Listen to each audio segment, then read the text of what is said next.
If you've ever stood in the kitchen or on the patio, staring at a chaotic mix of cans, bottles, and boxed drinks, wondering whether you're just one purchase away from a tidy, hassle-free setup, you know the kind of hesitation that comes with buying a beverage cooler. You don't want to drop cash on something that ends up gathering dust or, worse, turning your limited space into a cramped mess.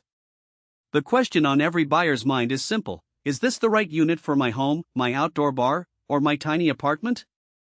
Link is in the description if you want to check the product details on Amazon.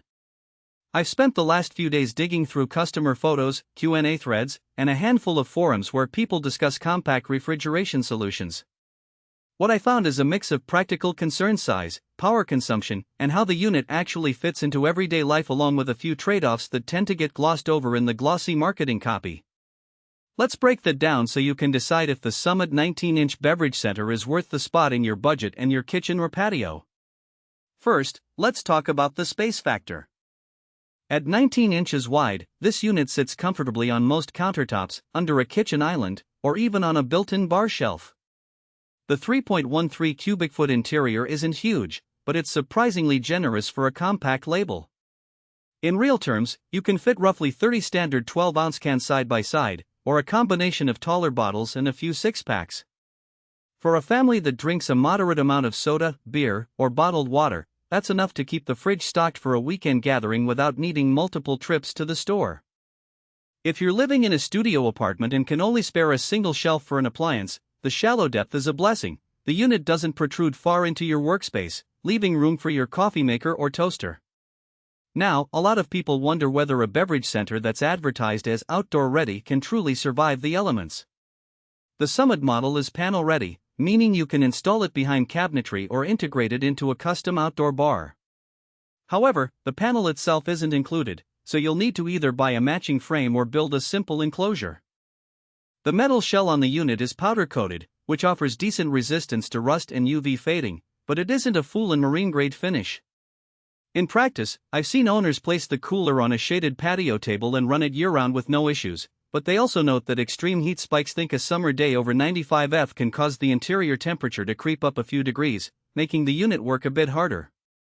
If you live in a climate with brutal, sustained heat, you might want to consider a model with a thicker insulation core or keep the cooler in a semi-enclosed space. Power consumption is another hidden trade-off that doesn't always get highlighted on product pages. The Summit uses a standard 120-volt compressor that's fairly efficient for its size, but because the fridge is relatively shallow, it has less thermal mass to buffer temperature swings. In other words, every time you open the door, the interior warms up quicker than a deeper, more insulated fridge. In the day-to-day, this translates to a modest bump in electricity use, roughly a few tenths of a kilowatt per day, depending on how often you're grabbing a cold drink.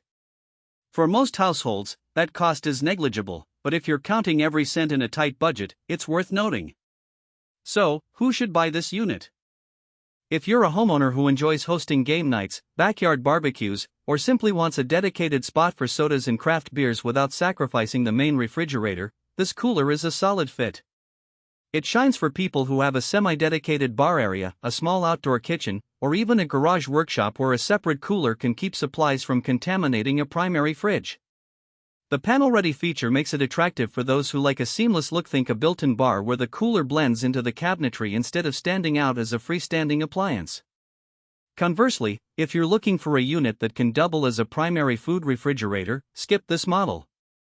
The shallow depth and limited interior height mean you won't be able to store larger containers, like gallon-size milk jugs or bulk vegetable bins.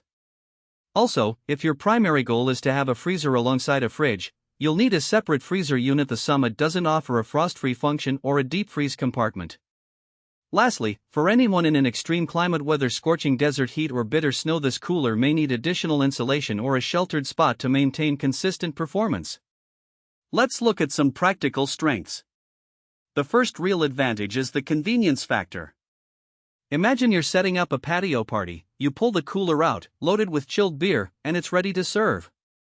Because it's self-contained, you don't have to keep opening your main fridge and risking temperature fluctuations for the rest.